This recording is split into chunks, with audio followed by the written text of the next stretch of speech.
श्रीलक्ष्मी श्रीमहालक्ष्मी क्षीरसागरकन्यका उत्तिष्ठ हरिसम्प्रीते भक्तानां भाग्यदायिनी।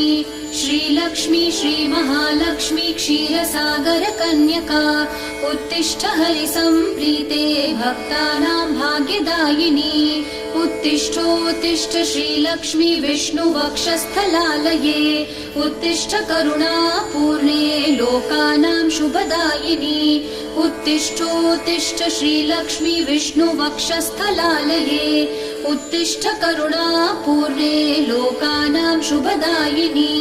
श्रीपद्ममध्यवसिते वरपद्मनेत्रे श्रीपद्महस्तचिरपूजित पद्मपादे श्रीपद्मजातजननी शुभपद्मवक्त्रे श्रीलक्ष्मी भक्तवरदे तव सुप्रभातम्।